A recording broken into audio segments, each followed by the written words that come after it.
The rain poured down on Ashland Avenue, each drop hitting the awning like a knock on the door of the past. A man walked slowly along the curb, wearing a grey windbreaker, a baseball cap pulled low, his shoes soaked through.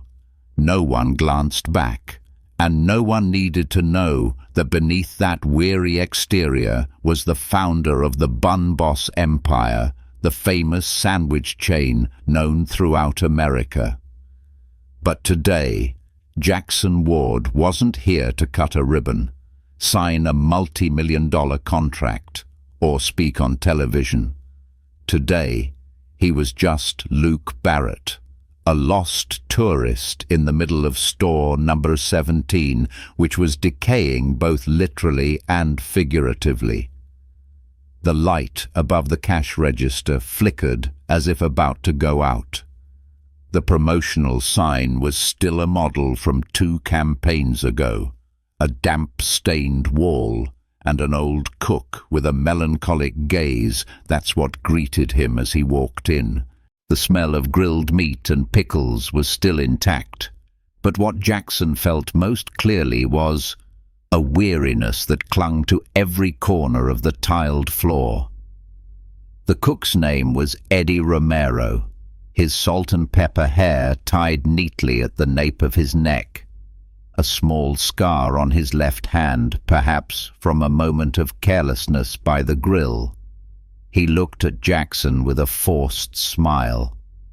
"The Chicago style is our staple here, but don't expect it to save anyone." Jackson sat down on a red leather-upholstered chair with a torn edge. In front of him was the menu for which he had once handwritten the first draft, now just a dust-covered piece of plastic. He ordered a hot dog and a black coffee. No one here knew who he was, but Jackson knew all too well. This place was once the heart of the entire company, and now it was dying. And then, with just a whisper, "You're not the first person to ask about the strange invoices, but you might be the last one I dare to tell the truth." Eddie placed the plate of food down while looking at him quietly. His eyes met Jackson's as if in a challenge.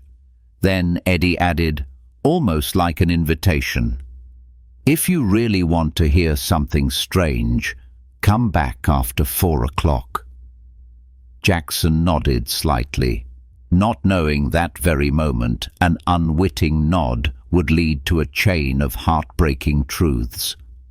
The resurgence of an old feud and a silent battle that had been waged for the past 12 years finally being brought to light. It all began with a burger and an honest cook.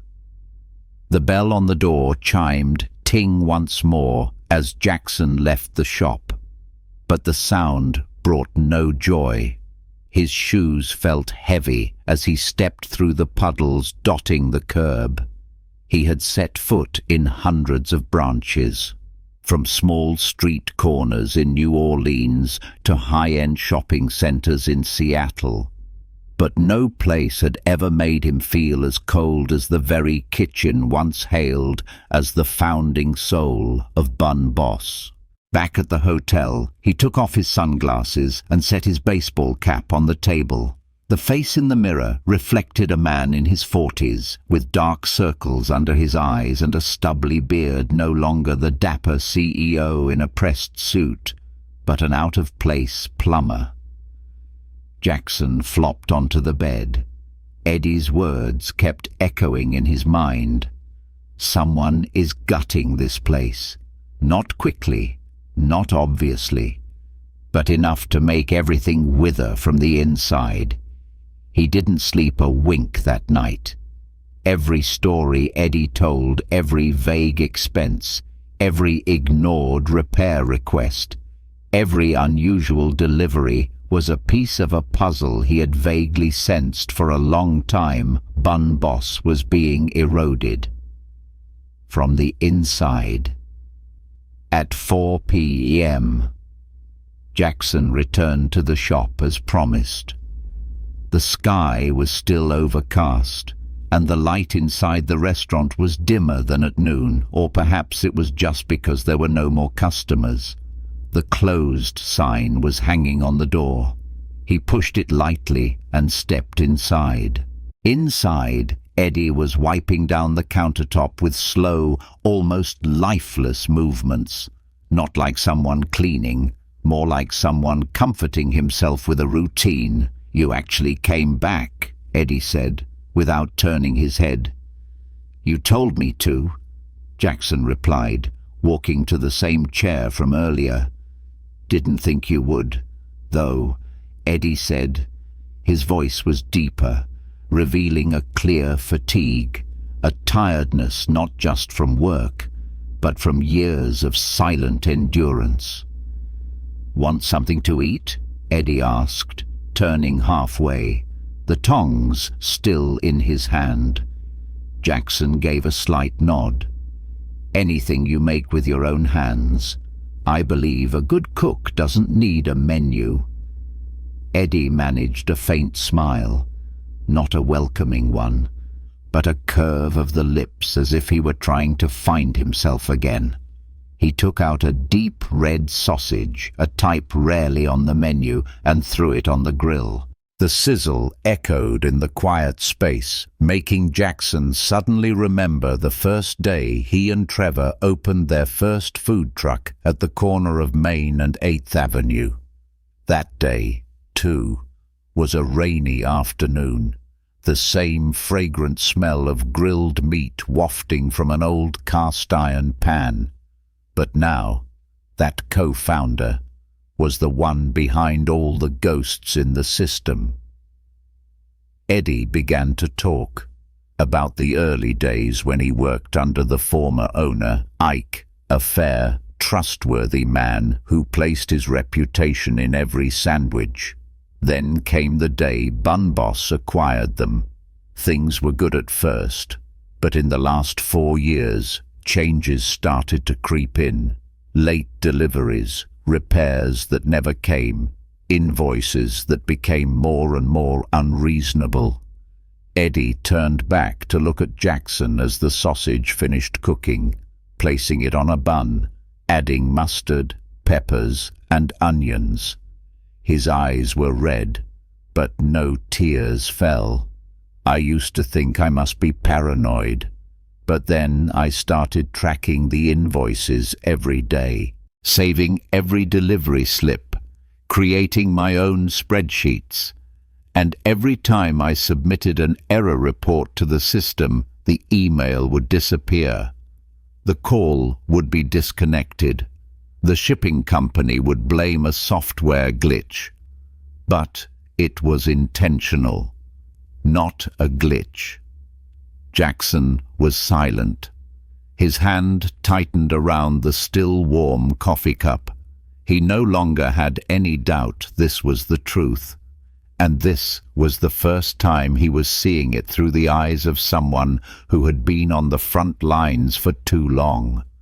With no one to listen, Eddie handed him the sandwich without a word.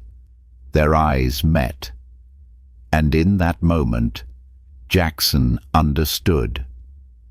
This man wasn't just preserving a shop.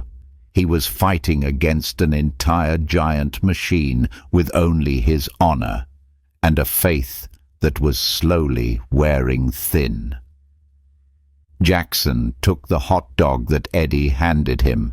The bun was both hot and soft, with a yellow stripe of mustard over the surface of peppers and red onions. A seemingly ordinary dish, but it suddenly felt heavy, as if he were holding 14 years of memories, a life submerged in silence and disappointment.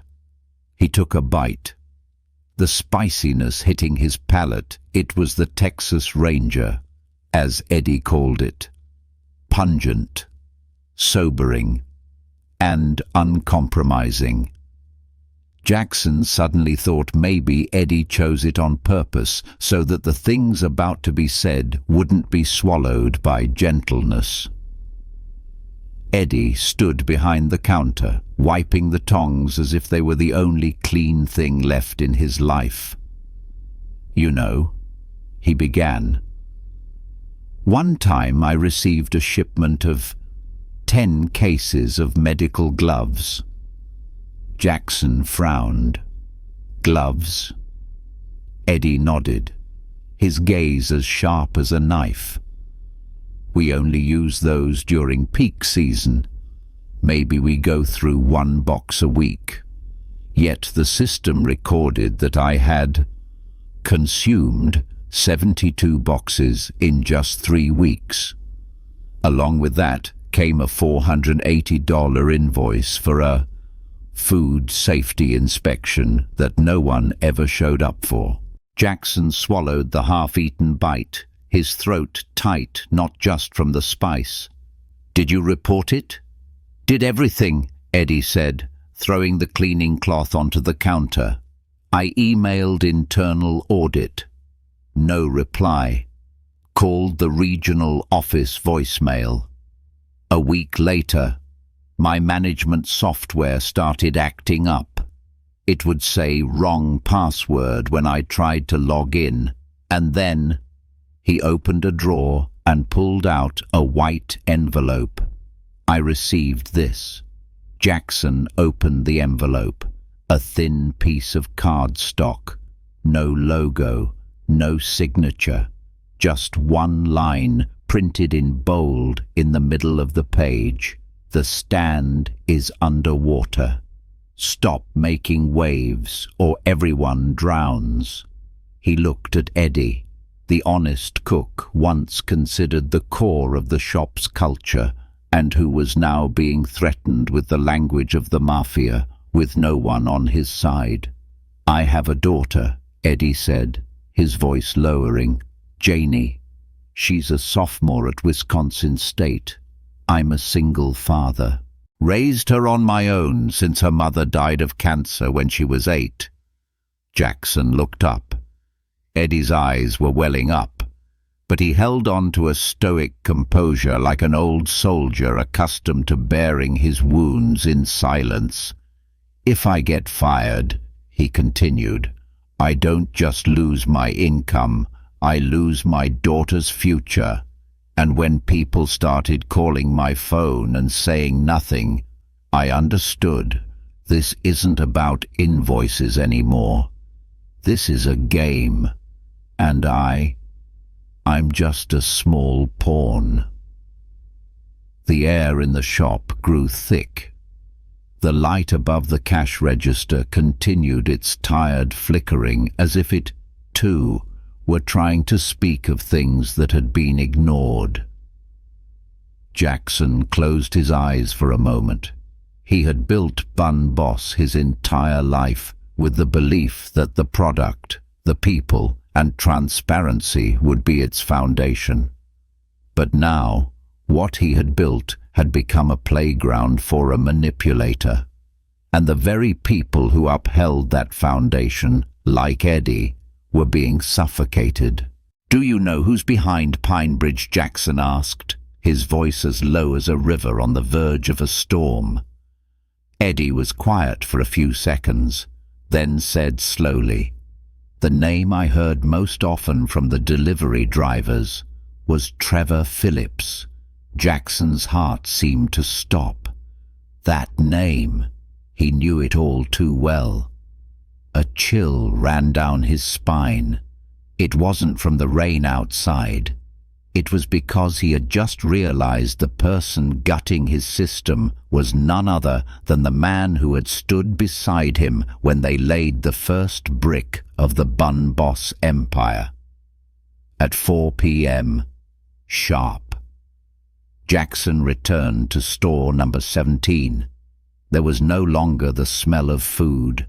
No more laughter, only the low hum of the refrigerator and the fractured yellow light casting through the glass door. The closed sign had been flipped over, but the door was unlocked. Jackson pushed it lightly, and the bell chimed ting once more, this time sounding more like a warning than a welcome.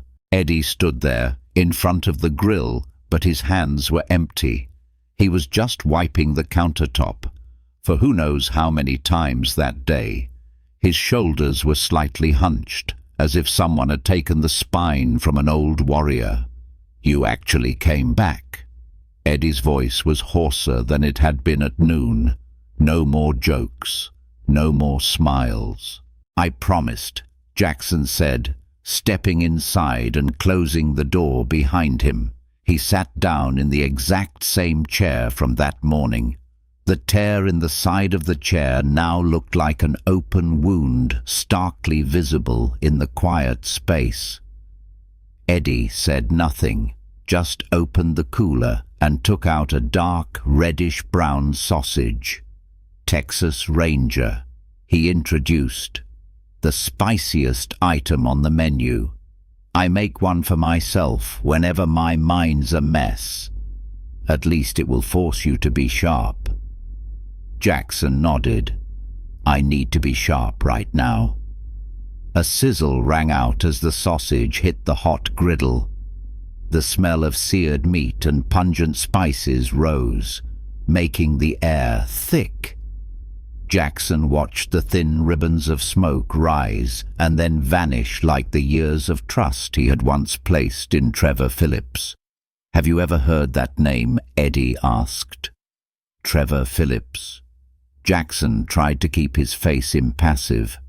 "Just a name in the system." Eddie nodded slightly, his eyes never leaving the pan. "The guy never shows up at the scene, but the drivers talk. Trevor doesn't do logistics, he runs the operation." "What operation?" Jackson asked quietly. Eddie turned to look at him, his dark grey eyes revealing tired wrinkles. "An operation that gets its hands into every level. It started with inventory, then equipment, then the audit invoices. It's like a virus. It just quietly multiplies. No noise, no obvious trail, but strong enough to slowly kill the whole system." Jackson swallowed hard. An old face appeared in his mind. Trevor, 12 years younger, his eyes wild and fiery, when they both stood behind a small cart on 8th Avenue. Trevor had been his best friend, the co-founder of Boss. But then, after Jackson forced him out of the company over a scandal, he vanished. No one knew where he was, until now. Eddie placed the sandwich on the counter. "You haven't had lunch," he said. Jackson took it, but didn't eat. "Do you have any proof what you're describing, without anything concrete, is very difficult to act on?" Eddie smiled for the first time, a genuine smile. "I figured you'd ask that." He turned around, opened a cabinet behind the counter, and pulled out a binder. Each sheet was protected in a separate plastic sleeve, marked up with highlighters, underlined, and color-coded. "I used to study accounting," he said, placing the binder down in front of Jackson. "My father was the one who taught me how to follow the money. Here are 3 months of invoices, compared against the actual delivery quantities, camera timestamps, and handover records. And this," he handed over another sheet, "are maintenance requests that were cancelled, but still billed." Jackson turned each page. Every line, every number was like a pair of scissors cutting through the system's camouflage. Every dollar siphoned off. Every piece of equipment not delivered. And it was all legitimized by an electronic signature from some department within the very company he founded. Eddie pulled out another envelope, identical to the one Jackson had seen that afternoon. White. No name. Inside was a stiff, printed card. Final warning. The water's rising. Swim away now. Sent 3 months ago. Eddie said softly, right after I sent my final report to headquarters. Jackson clenched the paper, not out of anger, but out of pain, because the silence of the company he had built with his own 2 hands had become a weapon threatening its own employees. Outside, the rain began to let up. The dim afternoon light filtered through the glass door.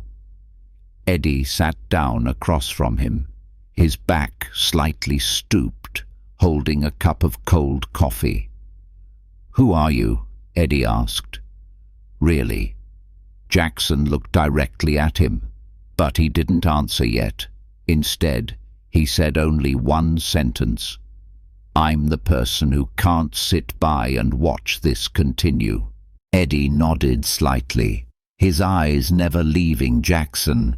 Then, for the first time since they met, he said quietly, "If you're planning on wading into this water, you'd better be a damn good swimmer, because those guys, they don't push.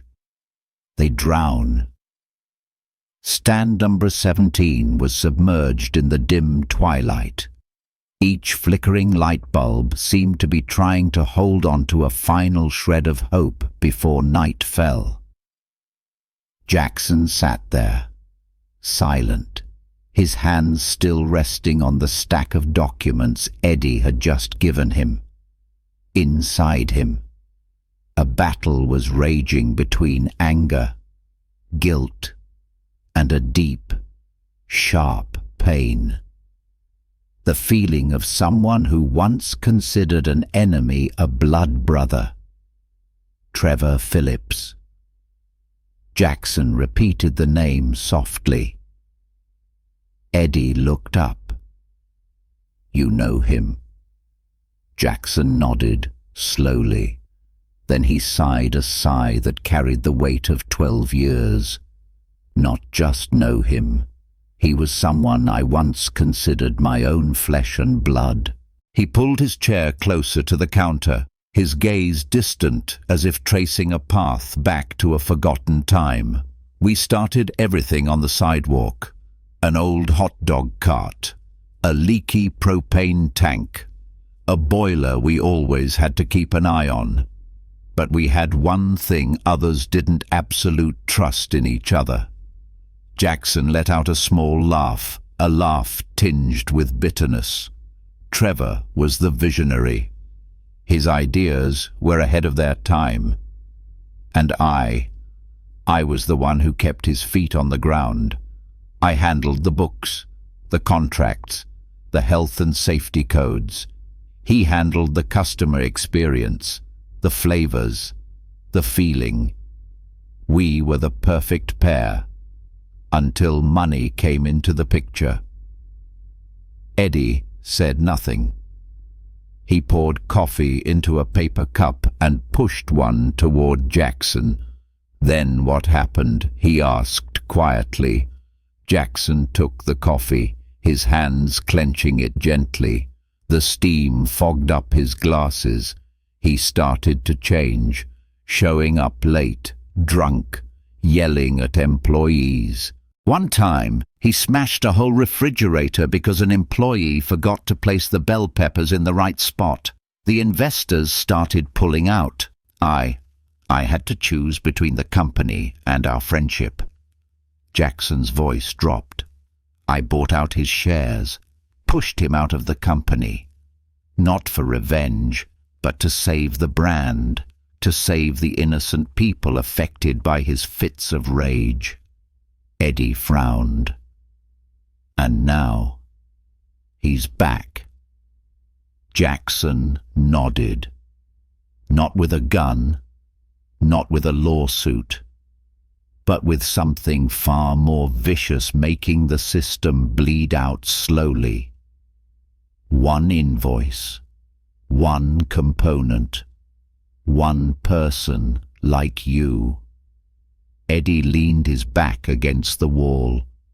He wasn't angry, nor was he surprised. Only a growing understanding appeared in his eyes. "And you came back here out of guilt?" he asked. "Or for justice?" Jackson looked directly at him, and for the first time in their conversation, his gaze became clear, resolute. "Because I was wrong. I thought just getting Trevor off the board was enough. I never expected he wouldn't give up. He doesn't need to own the company.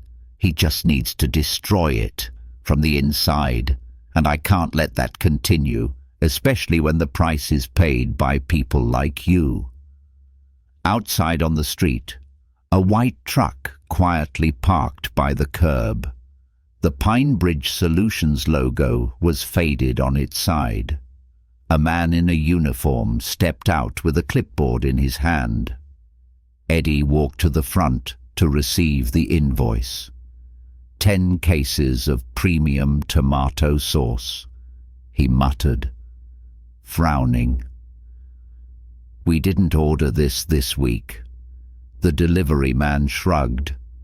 "That's what the system says." "I just deliver." Eddie signed reluctantly. But Jackson saw another detail. On the driver's left wrist was an oak tree tattoo, a symbol once associated with Trevor's inner circle back when he was with the company. As the delivery man went into the storeroom, Jackson leaned close to Eddie and whispered, "I don't think we have much time. This isn't just about a few invoices anymore." Eddie nodded slightly, then pulled out his phone and showed Jackson a new email that had just arrived from the regional management system. "Notice of surprise inspection, stand number 17. The inspection team will arrive at 3 p.m. tomorrow to evaluate operational performance." Eddie looked at Jackson, his voice low and firm. "They aren't coming to inspect. They're coming to shut it down. When a manager causes trouble, they always find a reason to get rid of him." Jackson looked at him, filled with regret. It was his return, his investigation, his reopening of old wounds that had made this stand a target.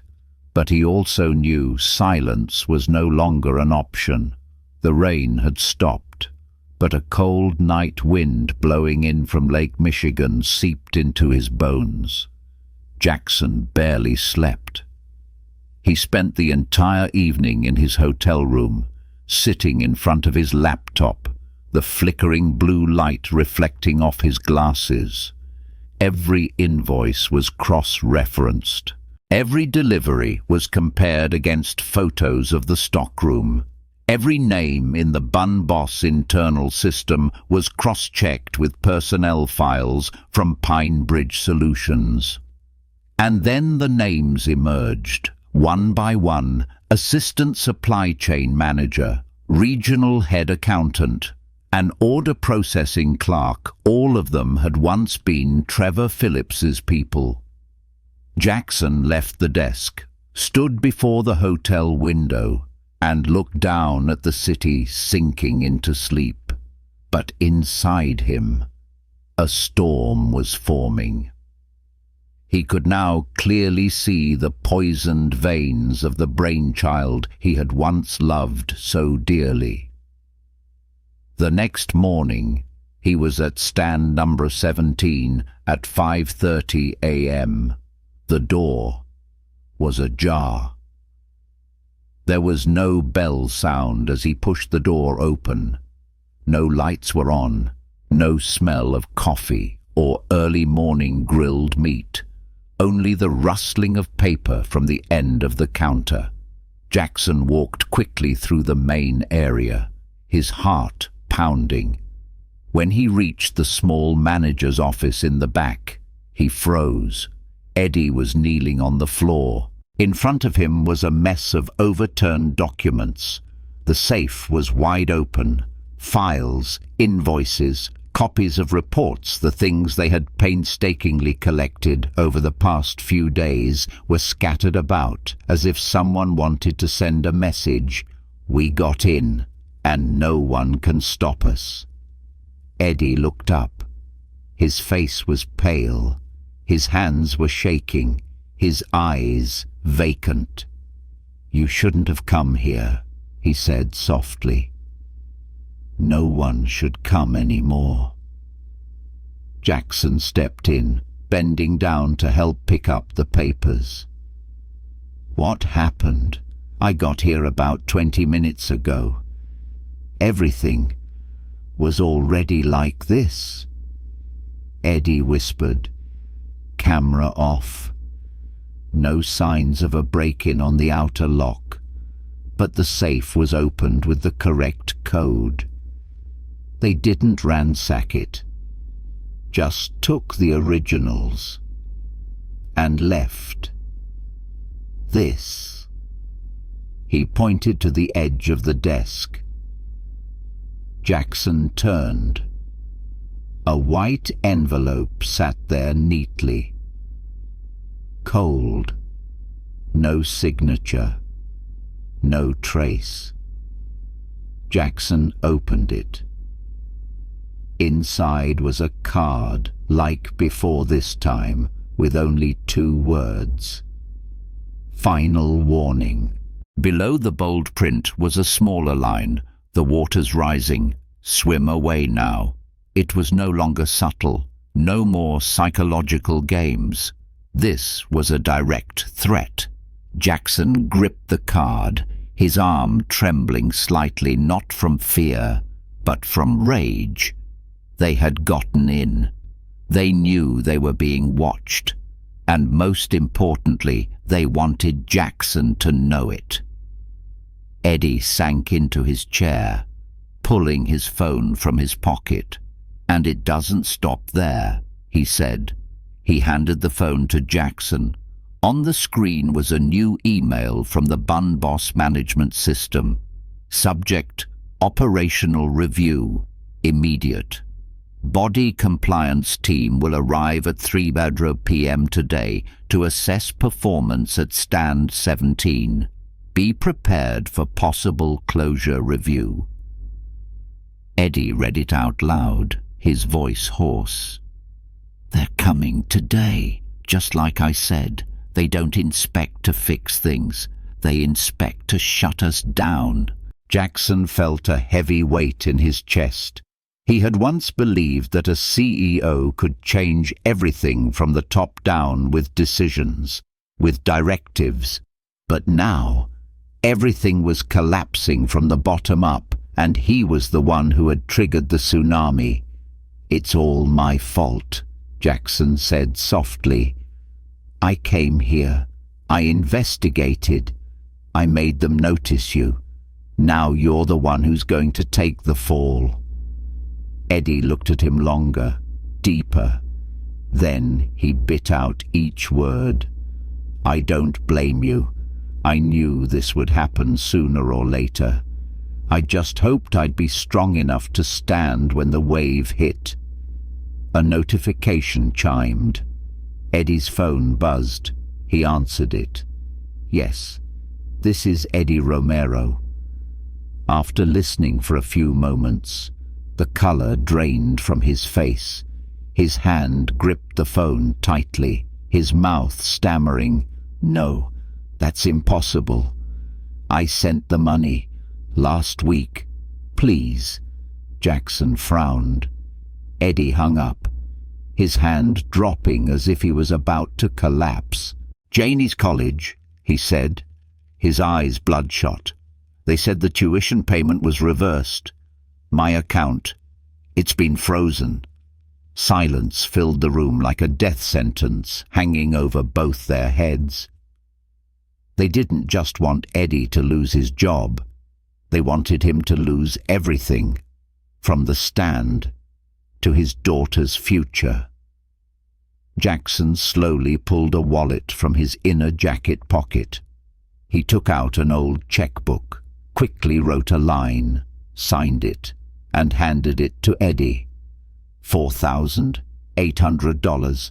Call the school back today. Tell them to check the account again. Eddie took the check, his hand trembling. Why? Why would you do this? Jackson looked straight at him. Because at this point, it's no longer about the company. It's between one person and another. Eddie sat in silence, still holding the check as if it were a fragile object. His eyes were red, not from emotion, but from the conflict screaming inside his mind. A stranger appearing out of nowhere, speaking kind words, acting like a comrade, but in reality he knew something didn't fit. "You're not an ordinary person," Eddie said softly, his voice no longer questioning but certain. "You're not some random, kind electrician." Jackson stood still. He gently removed his baseball cap, pulling down the medical mask he still wore as part of his disguise. Eddie looked up, and for a fleeting moment, his eyes froze. He had seen that face before, on the company's employee honor roll, in F&B industry magazines, on TV, during the launch of a new development strategy. No introduction was needed, no business card was necessary. Jackson Ward, he said, the name landing with a cold, sharp drop. "You are the CEO of Boss." Jackson nodded slowly. "I'm the co-founder, and still the current CEO."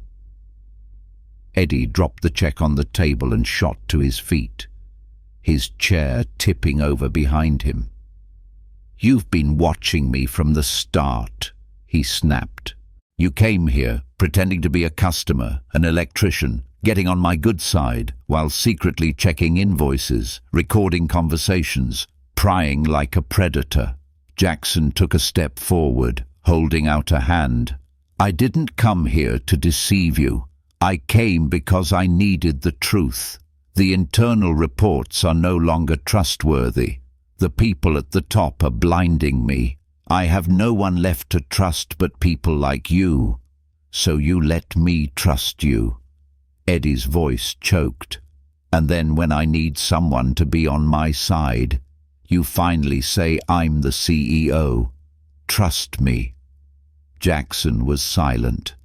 He could see the collapse in Eddie's eyes, not because he was the boss, but because Eddie had given him a chance to be a friend. And now, he was the one who made Eddie feel like he'd been used. "I understand if you're angry. I really do," Jackson said, his voice lower. "But I promise you no one will touch this stand, or you, or your daughter. I've already contacted legal. The internal investigation team is on its way. I need your help to complete the evidence." "No," Eddie shot back. "I don't want to be a part of your plan anymore. I'm not a pawn in some CEO goes undercover and cries on TV campaign." A long silence. The two men standing on opposite sides of the stainless steel counter were like two worlds colliding in an old kitchen. And then the phone on the table buzzed again. Eddie looked at the screen. It was the college calling back. He pressed the answer button, his voice trembling. "Yes, this is Janie Romero's father. Yes. Yes." "What?" "The payment was received. The account isn't frozen anymore." Silence. Eddie listened for a few more moments, then hung up. He sat down slowly. His eyes were no longer filled with rage. only a deep, bottomless exhaustion, as if he had just been through an emotional storm and had no strength left to fight. "Why did you do it?" he asked, not looking at Jackson. "Why help me?" After all that, Jackson slowly pulled a chair to sit across from him, placing both hands on the table like a man with nothing left to hide. "Because I saw something I had long forgotten. That Bun Boss wasn't built on stocks or profit reports. It was built by the hands of people like you, people who still stand at the counter after 14 years, who still use the same old rag to wipe the grill, who still carry a photo of their daughter in their wallet instead of an accounting ledger. And if I don't protect people like you, then I don't deserve to run anything." Eddie looked up. His eyes were still heavy with exhaustion, but the suspicion was gone. "So what do you need me to do?" Jackson pulled a binder from his jacket, the collected invoices, printouts of the threat letters, photos of the excess deliveries, cross-referenced with inventory data. He placed them neatly on the table. "Help me complete the file, every detail, every delivery, every ignored email. I need you to lock the door that Trevor opened." Eddie took the binder, flipped through a few pages, then nodded slowly. "I'll do it.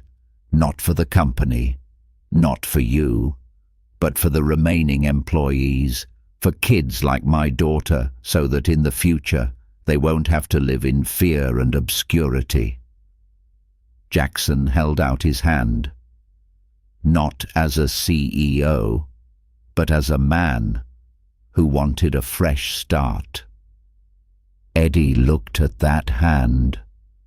1 second, 2 seconds, and then he took it. "All right. But you have to promise me one thing." "What's that?" "Next time you want to help someone, start by telling them your real name." Jackson smiled a sad but sincere smile. "I promise." For the next 3 days, stand number 17 operated normally. The counter was still open, customers still came, and Eddie still grilled buns with his familiar hands. But behind the scenes, a silent counter-offensive was underway. Jackson no longer pretended, but he still wore the mechanic's shirt, still moved between the equipment, the wiring, the ice cream machine, the reason to fix the electrical system, to check for leaks. But the truth: he was using every step to traverse the hidden corners that no one usually noticed. And it was there that he saw everything. The storeroom, Jackson inspected every newly received case. He noted the delivery date, the quantity, and compared it to the invoice in the internal system. He discovered 10 cases of premium sauce, but the storeroom had only received 6.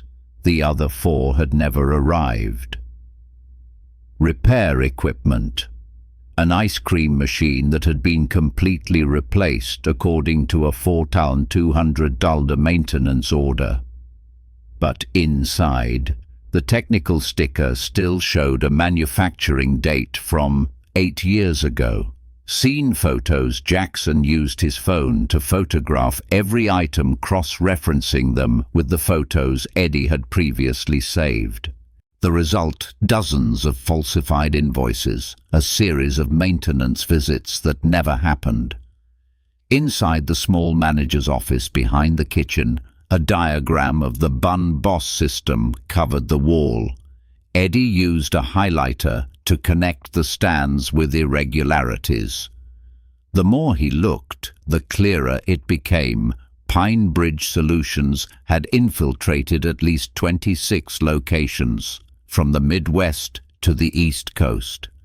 Each location had the same pattern: personnel transferred from trusted suppliers to internal roles, phantom deliveries, ghost maintenance, inflated management fees, threats or surprise inspections, and if anyone spoke up, they were erased from the system. "This isn't petty fraud," Jackson said, pointing to the connecting lines. "This is a campaign to seize total control from within the system." On the morning of the fourth day, the Pine Bridge delivery truck arrived again. It was the same driver, the man in the dark blue uniform, the oak tree tattoo still on his wrist. But this time, Jackson was ready. As Eddie signed the delivery slip, Jackson stood hidden behind the cold drink machine, his phone in his hand, the video recording already on. 10 cases of special pickles. Eddie grimaced. "We didn't order this kind." The driver shrugged, but this time his eyes betrayed a hint of caution. "I don't know. I just follow the system." Eddie nodded, finished signing. But Jackson stepped out, walking slowly, no longer hiding his face. The driver flinched. He walked quickly to his truck, loaded the goods onto his dolly, and just as he passed the back threshold, he took out his phone and called someone. Jackson silently followed a few steps behind, standing behind a secondary glass door. From a distance of 10 feet, he couldn't hear everything, but one sentence was all he needed. "Yeah, the handyman's still here." A chill ran down his spine. The driver didn't know Jackson's cover was blown. He or the person who sent him still thought he was the anonymous electrician. Jackson went back to the rear office, opened his phone, and replayed the recording.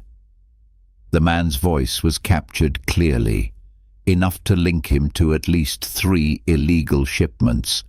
Jackson told Eddie, "Now we have him on video and audio." Eddie looked at him, his eyes no longer filled with suspicion, but with trust.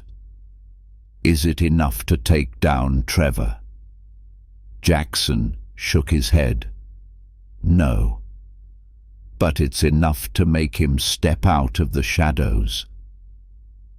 That evening, Jackson sat alone in his hotel room. The room was dimly lit, the steady hum of the air conditioner like a rhythmic breath. On the table was an old photograph, Jackson and Trevor, 2 young men standing next to their first cart, their hair messy, their hands still stained with ketchup, but smiling as if they held the whole world in their hands. The photograph trembled slightly in his hand. "You used to dream like I did." "Trevor," Jackson murmured. "So why did you choose to destroy everything we built together?" He pulled out his phone and called his assistant, Janet, set up a meeting, with whom the voice on the other end asked. Jackson stared at the photo. "Pine Bridge Ventures. Tell them Christopher Stone wants to invest." The yellow light cast down on the glass tabletop on the 42nd floor of the Meridian Hotel. The city of Chicago glittered at night like a network of electric veins. And right at its heart, a silent confrontation was waiting to begin. Jackson Ward was no longer Luke Barrett, the grease-smelling mechanic, nor was he the neatly dressed CEO in a dark tie. Tonight, he wore another name, Christopher Stone, a venture capitalist from New York.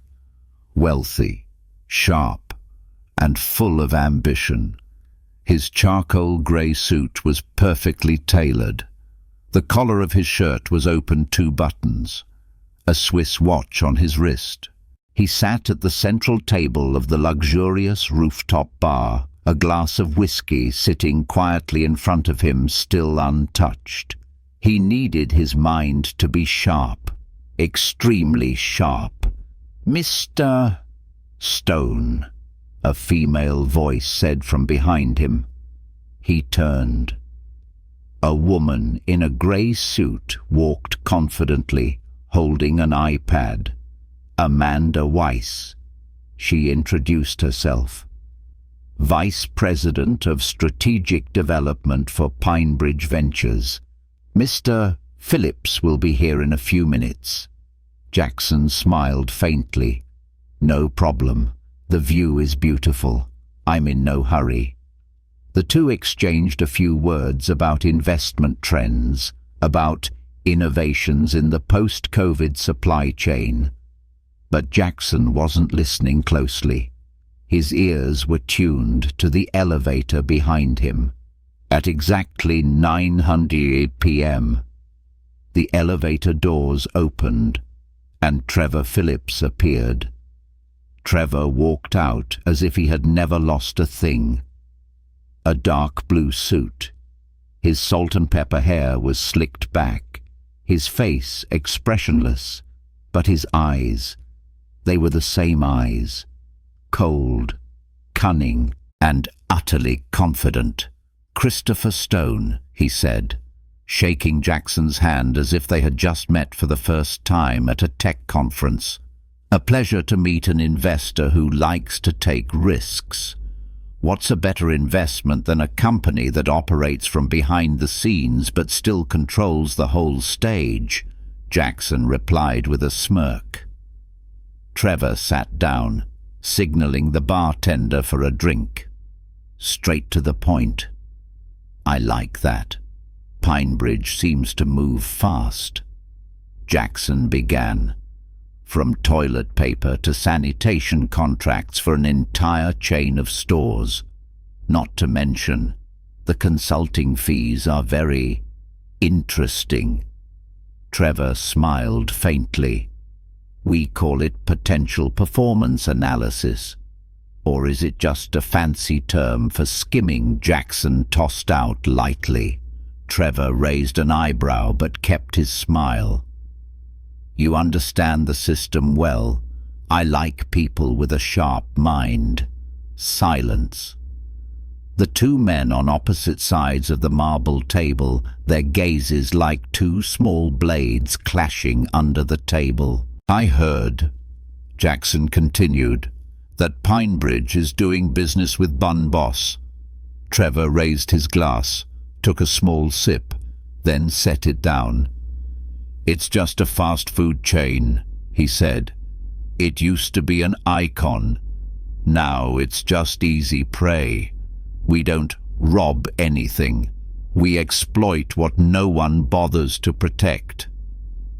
Jackson leaned back, gently swirling his whiskey. "So, you admit it?" Trevor paused for a second. "Admit what?" "Mr. Stone." Jackson put his glass down. Slowly, unhurriedly. His hand reached into his inner jacket pocket, pulling out a small silver voice recorder, and placed it in the middle of the table. The recording played in the quiet bar. "I don't rob anything. I exploit what no one bothers to protect." Trevor froze. For a moment, his smile vanished. He shot to his feet, but two men in plain clothes approached from either side gently, without a fuss, federal investigators. One of them showed a badge. "Trevor Phillips, you are under investigation for interstate commercial fraud, money laundering, and threatening rank-and-file employees, you have the right to remain silent." Trevor turned to look at Jackson, his eyes turning red, not with anger, but with the venom of being exposed. "You tricked me," he said. Jackson remained seated. His gaze was no longer resentful, only calm. "No, you deceived yourself. I just brought the mirror for you to see your own reflection." Trevor was escorted away through a back staircase. His hands were cuffed. All the silence converged on the name Bun Boss, a company he had once dreamed of ruling. But in the end, he became its saboteur, arrested in the very city where it was born. Jackson remained there, alone, no glory, no celebratory drink, only a cold feeling running down his spine to save a company. He had just lost the brother with whom he had written its first chapter. A week after Trevor Phillips's arrest, the Bun Boss system was in an uproar. Business news outlets ran non-stop coverage. Bun Boss co-founder arrested for running internal fraud network, CFO, and 3 department heads temporarily suspended for investigation. CEO Jackson Ward to hold emergency press conference at company headquarters. That morning, Jackson stood behind a podium in the large auditorium at the main office. Behind him, a banner displayed large text, "Bun Boss," built by hands, powered by hearts. The lights illuminated his face for the first time, not looking weary, but resolute and calm. The demeanor of a man who had been through a battle and understood the value of small things. For the past 15 years, Jackson began, his voice deep but direct. "We have created a system that serves over 300,000 customers a day, but in the process, there are things we have forgotten." He paused for a beat. Every camera was on him. Every gaze was fixed on his face. "We forgot that what keeps a sandwich hot isn't just the grill or the operational system. It's a person, like Eddie Romero, who has stood behind the counter for 14 years, maintaining the same standard of service even as everything around him changed." A light applause rose from the third row. Jackson motioned for someone to come up to the stage. Eddie Romero appeared. He wore a simple navy blazer. His hands were no longer in kitchen gloves, but held a printout of a verified fraud report.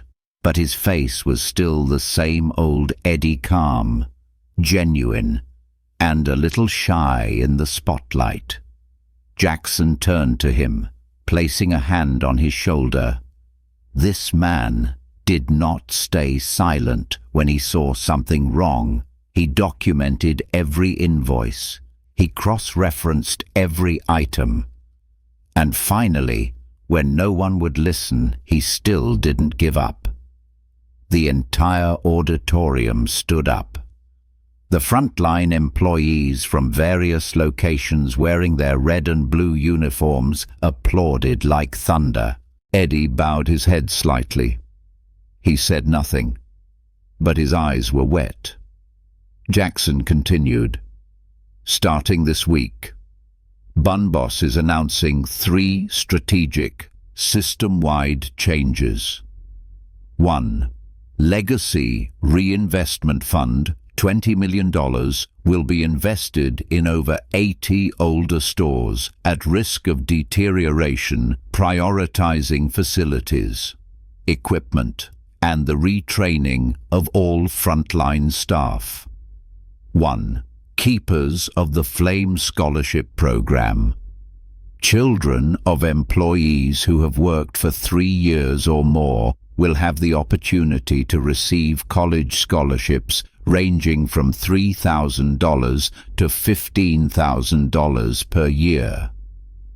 A young woman named Janie Romero will be the first recipient of this scholarship, Jackson declared. The room fell silent. Then it erupted. Eddie stood there, clutching the report.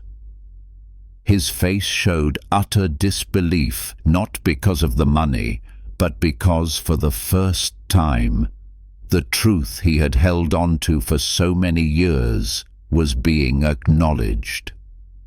1. Frontline Voices Council. A new advisory council, composed of rank-and-file employees, will meet with the executive board every quarter. The voices that were once ignored will now be part of our governance strategy.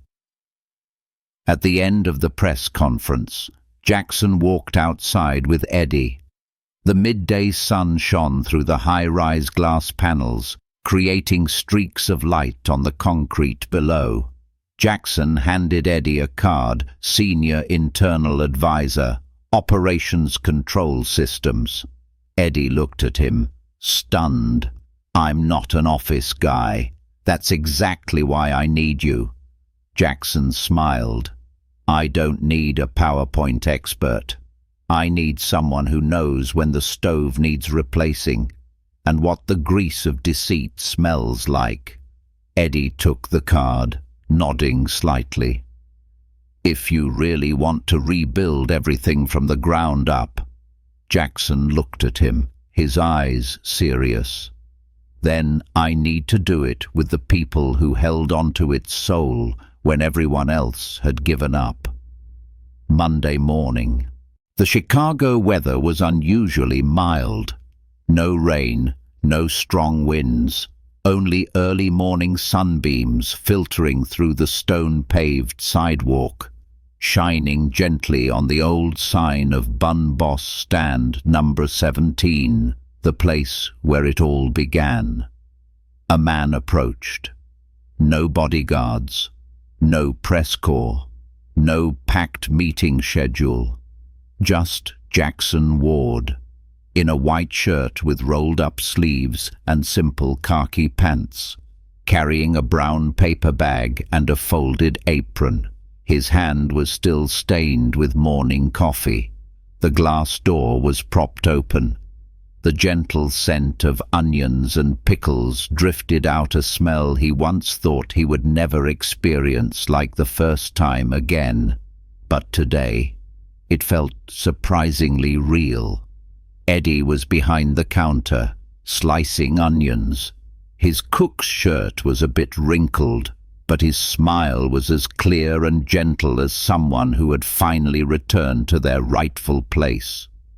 Jackson tapped lightly on the counter, smiling. "I heard you're short a line cook today." Eddie glanced over, chuckling. "I thought CEOs just went to galas and signed checks." "Maybe so," Jackson said, placing the paper bag on the counter. "But today, I'm just a guy who wants to remember how to make a proper Chicago dog." Eddie took out 2 aprons, "Then get in the kitchen, but on one condition." Jackson raised an eyebrow. "What's that? Don't be stingy with the mustard." They both broke into laughter. No more distance, no more roles. Just 2 men who had navigated their differences, now standing on the same side of the stove. The small kitchen behind the stand was bustling with the sizzle of sausages hitting the hot griddle, sliced onions, chopped tomatoes, and warmed buns. Eddie stood to one side, guiding each step as if teaching a clumsy new apprentice. "Don't squeeze the ketchup too hard, it'll spill out the sides. Arrange the pickles diagonally. Don't lay them flat. And always, always press the top of the bun before you close it." Jackson followed, as attentive as a seasoned student. His hand trembled slightly as he cut a slice of tomato, but the smile on his face never disappeared. "You know," Jackson said, his eyes still on the bun, "the last time I made a hot dog myself was 8 years ago. We were so busy that day, I jumped in to help and burned the griddle." Eddie burst out laughing. "Don't repeat that today. I don't have enough spare griddles." The first bun was completed.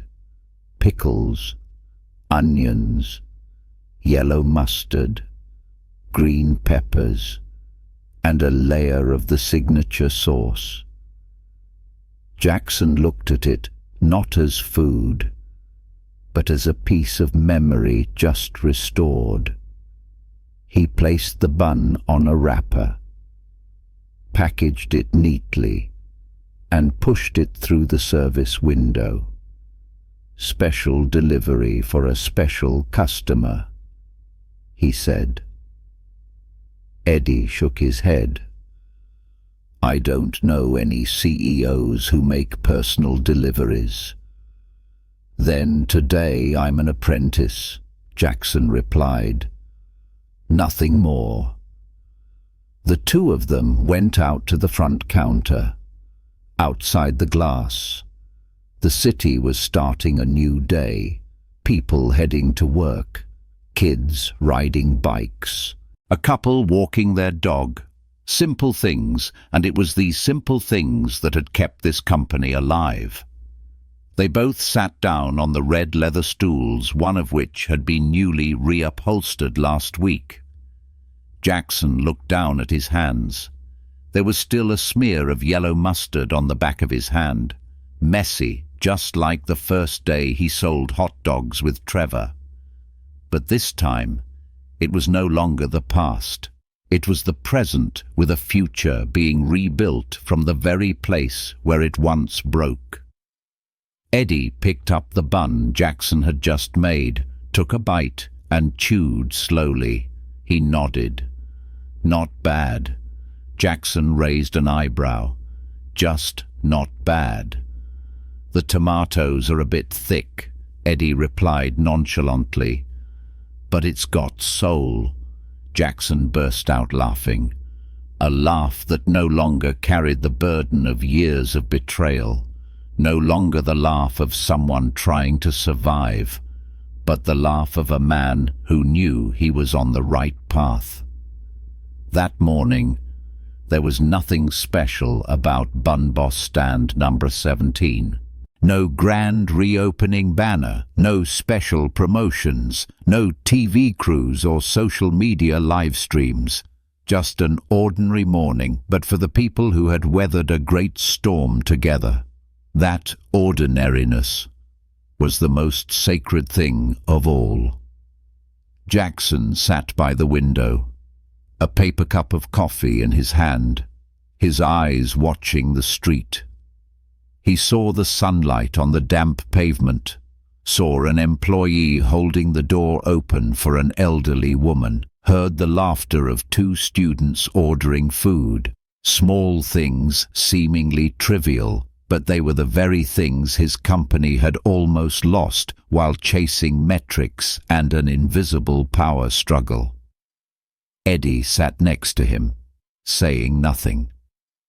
After a long moment, he let out a soft sigh, as if releasing something that had been stuck for years. "You know, I almost left once." Jackson turned to him, silent. "When I got the first maintenance bill for the fridge that was never replaced, I wanted to slam my fist on the table. When I saw the first letter telling me to stop causing trouble, I wrote my resignation letter." Eddie smiled, a sad, gentle smile. "But then I remembered my father's words. He was a watchmaker on the west side of Chicago. He used to say, 'When you love something, don't abandon it when it's cracked. You stay. You find a way to patch it, to adjust it, even just a little. because if no one is willing to fix things, then everything will eventually break. Jackson was silent. His heart felt like it was being gently squeezed, because in the end, it was the people who stayed like Eddie, not the powerful leaders, who were the silent pillars holding up the soul of any organization. That evening, in an email to the entire company staff, Jackson wrote a short paragraph. "I used to think I was the founder. I gave it a name. I raised the capital. I expanded the system. But it turns out I was just the one who built the frame. The real firekeepers are those who stay when everything is cracking. This time, we will rebuild not with budgets, but with kindness, and not starting with a plan, but starting by listening." 3 months later, many things had changed. Bun Boss paused all new store openings instead, restructuring its entire existing chain, bringing frontline employees into the decision-making process. Nearly 60 personnel who had worked for PineBridge's satellite companies were terminated, including 2 regional directors. Janie, Eddie's daughter, started her new semester at Wisconsin State. In her first essay of the year, she wrote, "I grew up in a kitchen. Every smell there is tied to laughter, effort, and the fear of being cast aside. But this year, for the first time, I'm not afraid anymore." And at stand number 17, a small plaque was hung near the cash register. "Here, honesty is not punished. Here, those who speak up are not fired. Here, if you do the right thing, you are not alone." In a final interview, when asked what made him change course after nearly 15 years at the helm, Jackson gave a simple answer. An old cook held on to his kitchen even as everything around it was rotting, and I realized if he could stay for one small stand, then I had to be brave enough to stay for an entire company. And so, sometimes, what changes the world isn't power, but one person who dares to speak the truth, and another who is quiet enough to listen, in a world where silence is often praised as safe. There are those who still choose to speak up, knowing the price they must pay, and sometimes what saves an entire system isn't the law, but a cook who holds on to his conscience. If you find yourself in a place of decay, don't be so quick to leave. Fix it, if it's still worth fixing.